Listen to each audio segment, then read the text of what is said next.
This tape is from my mother. Mom, I got some things to clear up. You remember Tony, don't you? Hey, why the hell did you let him bother me, touch me? I cannot believe you let that happen. You psychologically damaged me in more ways than I can even imagine. And now I got all this repressed hatred. This chilling recording was taken by a psychopath who lured men into her trap, only to manipulate, torture, and brutally murder them. Actually, do you think Adam might be dead? I don't know. Does that concern you? Well, it concerns me because I don't want him to come back and harm me or my animal. Did you want him out? I wanted him to be safe. She thought she was outsmarting the cops, never realizing the very tape she made for her own amusement would expose the monster she truly was. What do you think was found in that plastic bag? I didn't say it was a confession. He asked you a question, and what did you say? He's in that bag. No. He's in that bag. She yelled, "Give me the phone," and he said no, and she grabbed the phone, and she got on the phone, and she said, "Leave us the fuck alone, we're happy together, who the fuck do you think you are?" And I said, whoa, I said, "Do you know who you're talking to? You're talking to his mom." She hung up. Who is she? I found out her name was Sheila LaBarre. Carolyn Lodge never imagined her life narrowing down to one phone call. On February 24th, 2006, she dials the Epping Police Department to report her 24-year-old son, Kenneth Michael County, missing. On the surface, Kenneth looks like any man in his 20s, but with the mind of a 12-year-old, his innocence would soon place him in grave danger. When it came time for sports, Kenny aced it. But he had problems with his friends because he didn't speak properly. So they would tease him and taunt him. And that's how it was. Days earlier, Kenneth told his mother he'd made a new friend from Epping, New Hampshire through a telephone dating service called Teammates. At first, nothing seemed unusual. But soon, the daily calls stop. And when the phone finally rings, it isn't Kenneth's voice. It's hers, the woman he's with. And by March 2006, that woman, 47-year-old Sheila LaBarre, begins calling the police herself. She isn't calling for help. Instead, her bizarre claims that make no sense will turn Kenneth's case into something far darker than anyone could have imagined. The reason I'm calling the office of the chief of police in Tewksbury, Massachusetts is because last night I talked with a man by the name of Kenneth County, Countie, Tewksbury, Mass, according to his son, who is with me. His son is also named Kenneth, and his middle name is Michael County. And we made the call together from a friend's house and talked briefly with Mr. County. Mr. County was screaming and yelling at me. I've never met the man, don't want to meet the man, but he made a comment to me that I consider to be a threat in guise. He also made it to his son, his quote. His son is with me in this room. I'm going to put this on speakerphone. State your name. My name is Kenneth M. County. Did you and I talk briefly with your father last night? Yes. Did he scream at both of us? Yes. Did he make that comment, "This is not the end of this"? Did your father very angrily say, "This is not the end of this"? Yes. Are you afraid of your father? Yes. Do you want any contact with this man? No. Do you want any contact with your mother, Carolyn Lodge, who lives in Billerica, Mass? No. Did Carolyn Lodge make a false missing person report on you with the Wilmington Police Department? Yes. Are you missing? No. Are you living with me by choice? Yes. Are you happy? Yes. Are you safe? Yes. The point of this message is neither one of us, me, Sheila LaBarre, or the man who you just heard talking, we want no contact with that man or that woman, Carolyn Lodge, of any nature, of any kind. The words spilling from Kenneth's mouth don't sound real. To dispatchers, it feels off. First his mother's story, and now Kenneth is saying something else. The more they listen, the clearer it becomes. Something foul is behind this. One statement was sent to your department. It was also sent to Wilmington as well as to the Epping Police Department. Okay. This individual that made that sworn statement is with me now at my office, which is at my home, and wants no contact of any kind with a woman by the name of Carolyn Lodge, who is his mother, and he needs his IRS check. Okay. Rather than, I've told him, and his father told him years ago too, not to go anywhere near the house again. Now that his stepfather by the name of his name, Gerald, This is super sus. She's totally taken advantage of him, and this is just weird. It's like she has him, like she's threatening to kill him, or it sounds like she has him captive or something. Gerald Lodge is a man from England, and this claimant, Kenneth County, has not made police reports, but this man, according to him, is he violent? Yes, he is. Has he stabbed you? Yes, he has stabbed me. Okay. Detectives notice the hesitation in his voice, but for the moment, they leave the farmhouse without any grounds to intervene. On the surface, Kenneth seems fine, and Sheila's grip on the story holds. But the very next day, a call comes in from Walmart, and this time, what officers find is impossible to ignore. On March 17, 2006, officers are dispatched to the Epping Walmart after reports of two disruptive customers. What they find is disturbing. Sheila pushing Kenneth in a wheelchair. He looks frail, broken, almost unrecognizable. She was pushing him in a wheelchair. His face was a weird color, and he had bruises and cuts and burns. And the thing that she was buying were diesel fuel cans. When officers tried speaking to Kenneth, Sheila cuts them off, insisting he's fine. She blames his injuries on a car accident and orders him not to answer. Kenneth stays silent, eyes down. Legally, the officers can't hold her, but their suspicion of Sheila only grows stronger. And soon, she finds a darker way to tighten her grip on Kenneth, flooding the police with tapes, and in them, Kenneth's voice confesses to some very horrible things. This tape recording is being made in my living room in Epping, New Hampshire.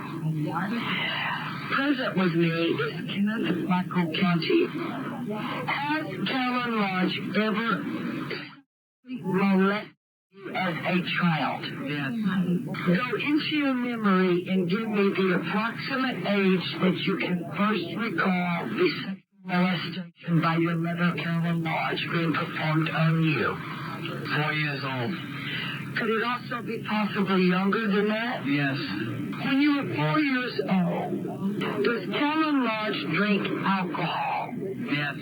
Does she drink beer? Yes. Does she drink champagne? Yes. Does she drink hard liquor? Yes. Does she babysit a child who is a female and who is supposed to be, or he actually is, the daughter of your half-brother Brian Lodge? Yes. State the approximate age of this child. So would this not mean that if your half-brother is Lisa's father, that he would have to have impregnated Lisa's mother at the age of approximately 14? Yes.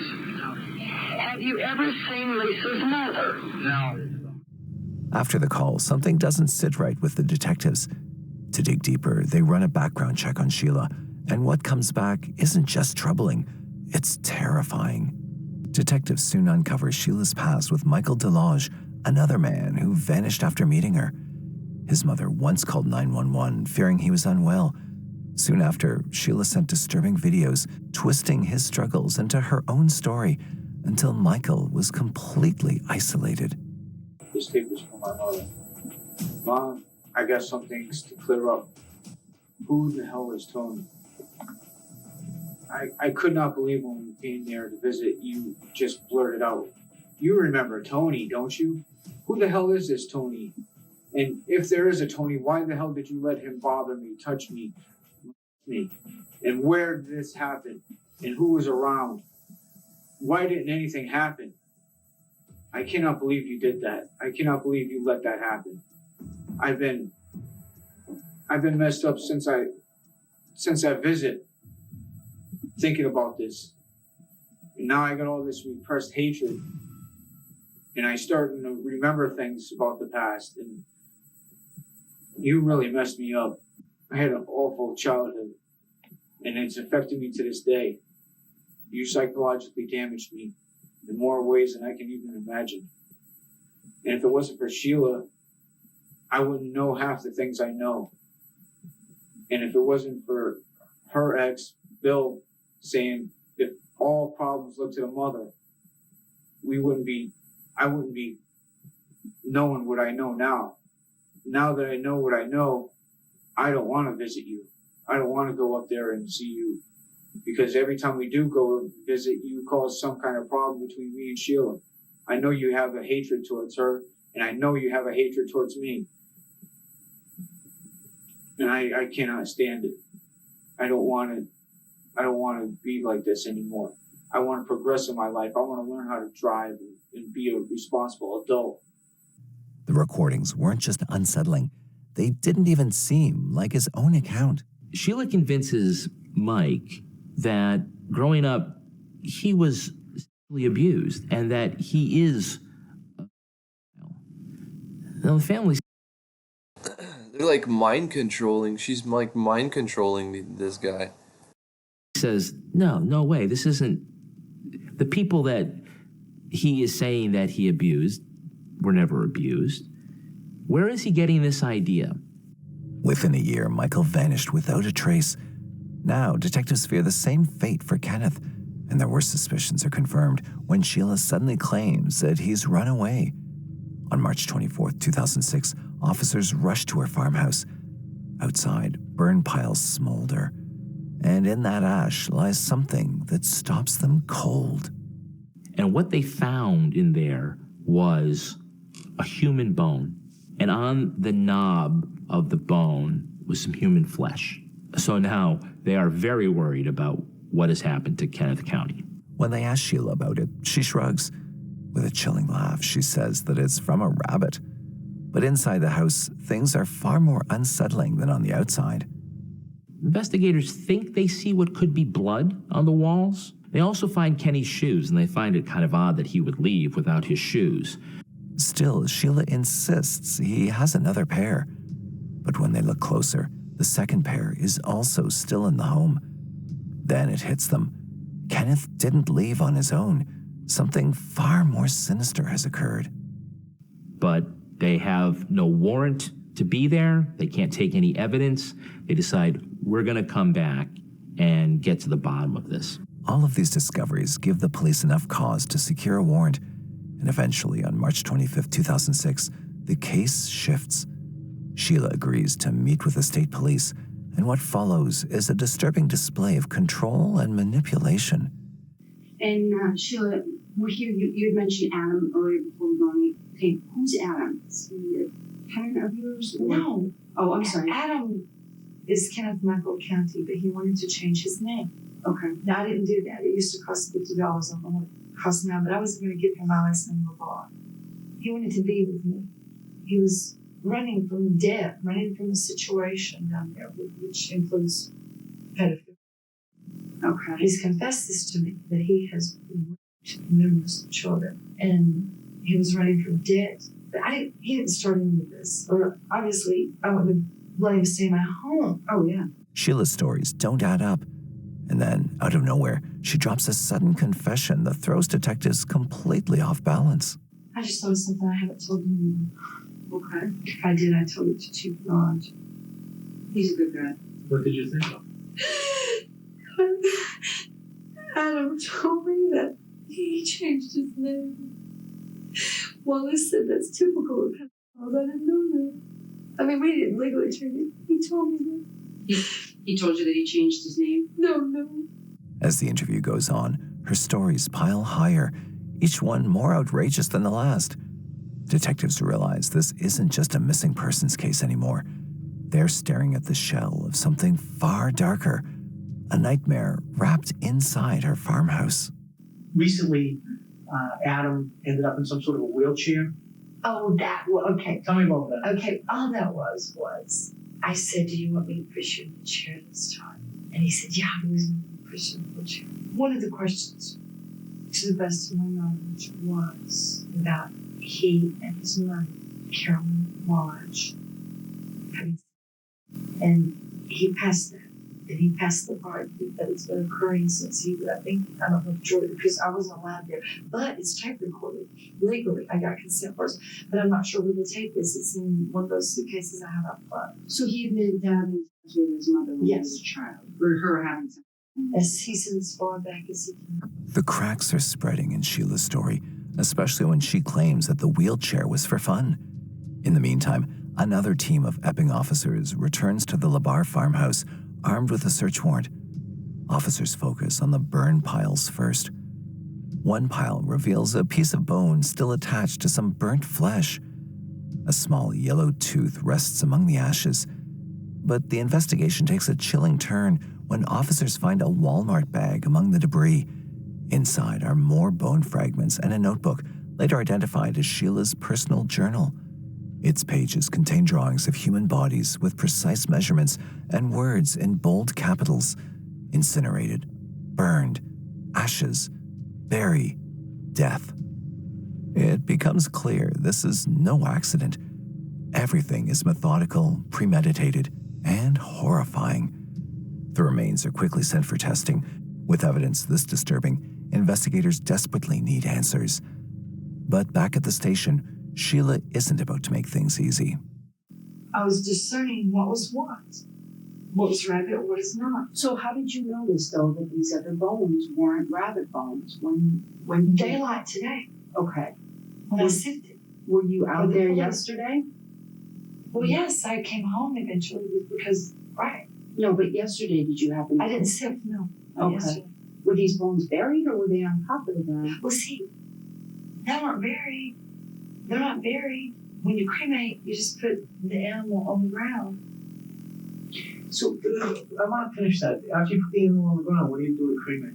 You have to put a lot of wood on top and hay. But I didn't. That was on whatever they showed me yesterday. Not he said, "You sure that's a rabbit?" I looked at it and I thought, "Well, my rabbit cremated totally, but am I confused?" So you put the wood and the hay on top of the animal. I on the don't always ground. use hay. Okay, I'm so very limited you to put the hay. wood on top of the animal, and then you light it on fire? Yes. Soon, her answers start to unravel into pure nonsense. She insists she can recognize rabbit teeth by sight, or she may have confused chicken bones with rabbit bones. Each excuse tangles the story further. And then comes the detail that stuns the room, leaving every officer horrified. Or else I will cremate my rabbits sometimes when I would burn stuff in the kitchen.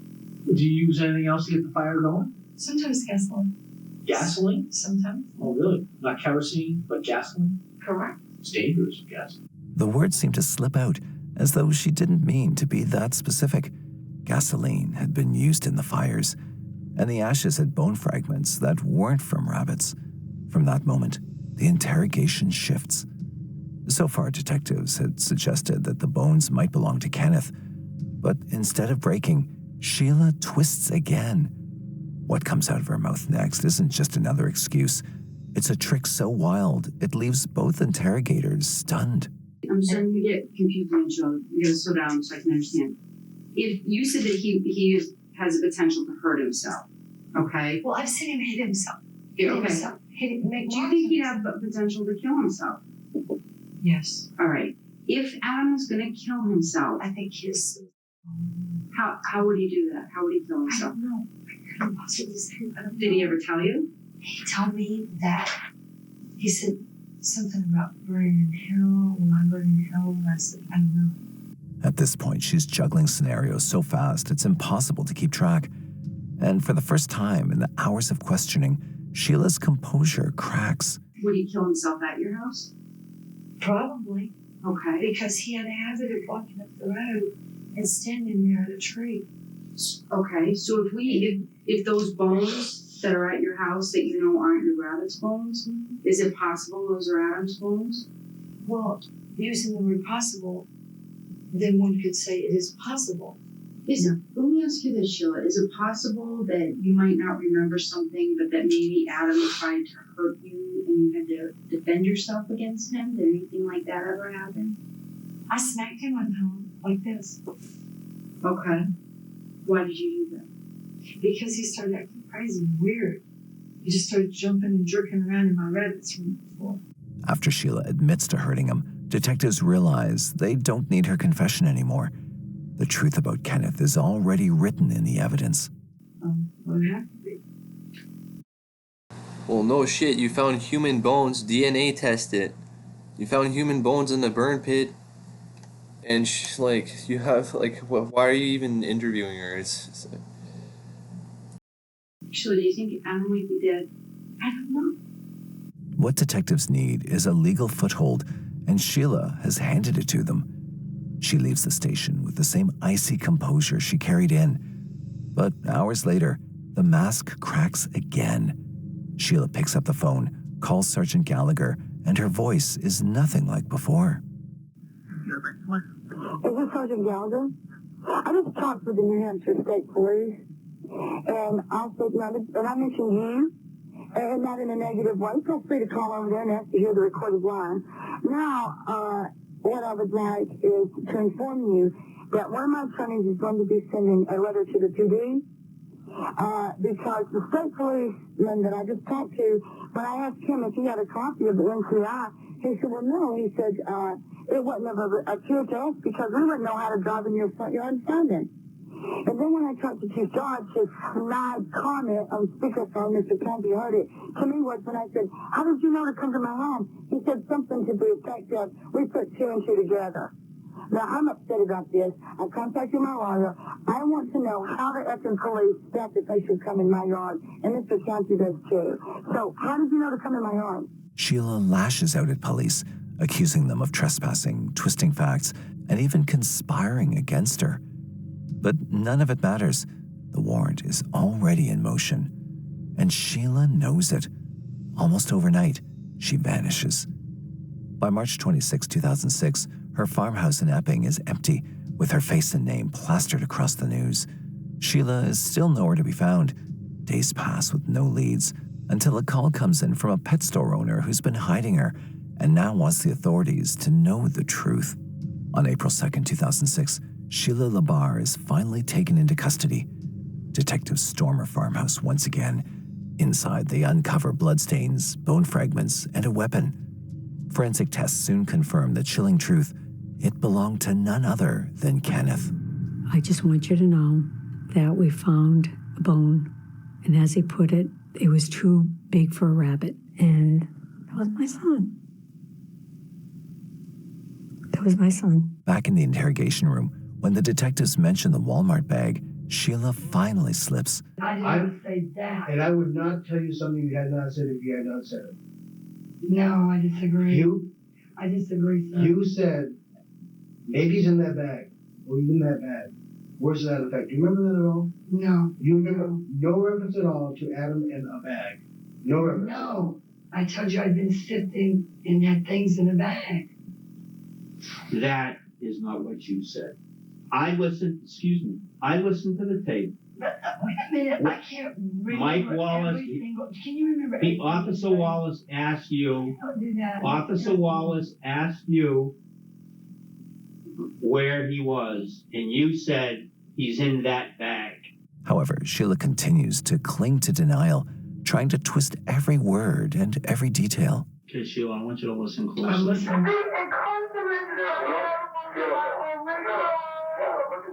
Can you turn it down? You said a lot of things. I'm just here because I'm something happened. We don't want to.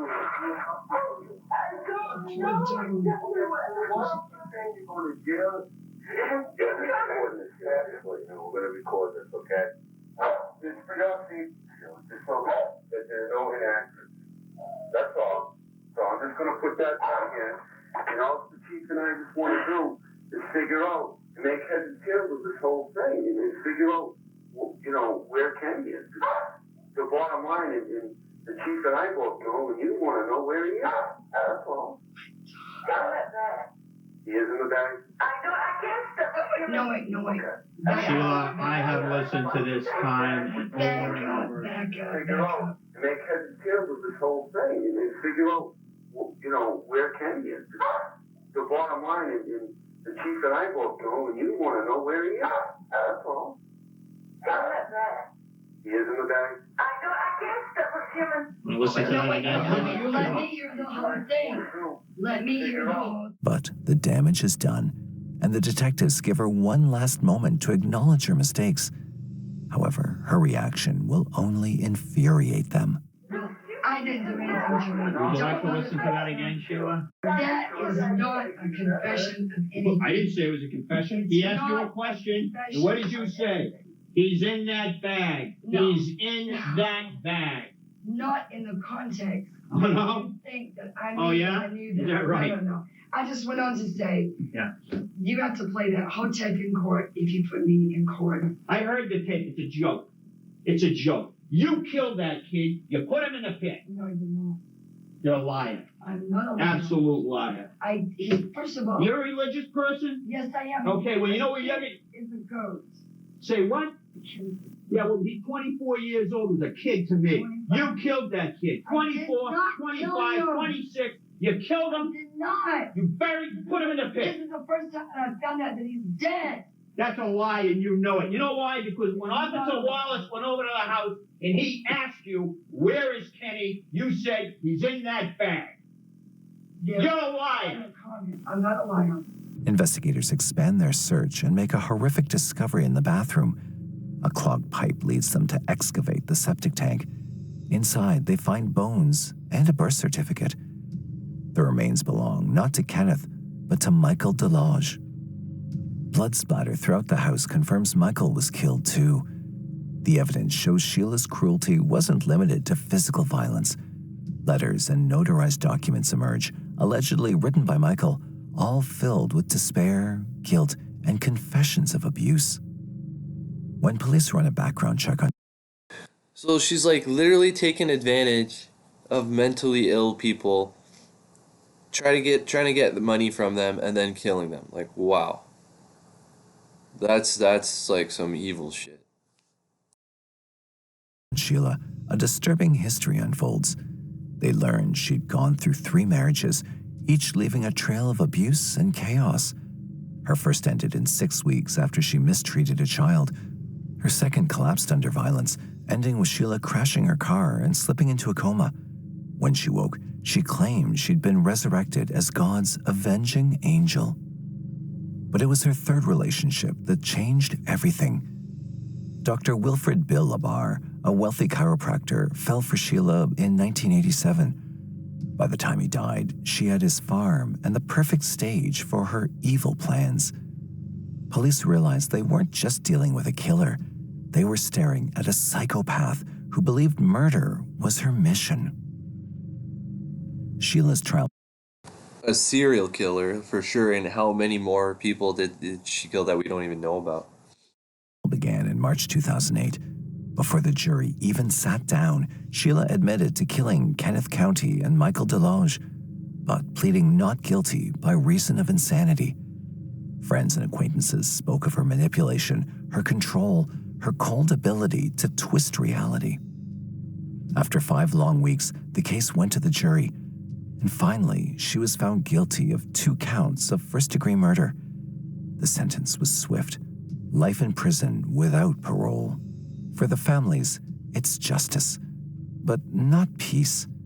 Because in the ashes of Sheila's farmhouse, investigators found human toes that belonged to neither Kenneth nor Michael, but to other victims the trial never touched. Even after her conviction, one question remains: how many more were there?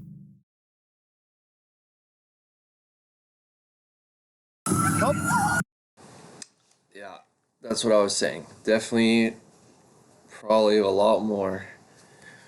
Man, that's messed up. And I've there's so many stories like this. It's like, and then when you hear about all the missing people in many countries, the states has a law, but like where I come from, Canada has a lot too, and everywhere really has a lot of missing people. And then you realize like people like that have been getting away with it, and like they're totally psychopathic and they think they can do it, and it's like a lot of times they do. And anyways, it's always good to be aware of this and like be on the alert all the time, because you never know. Anyways, take care of yourselves, people. Please like, subscribe, comment, and I'll see you in the next one. Peace.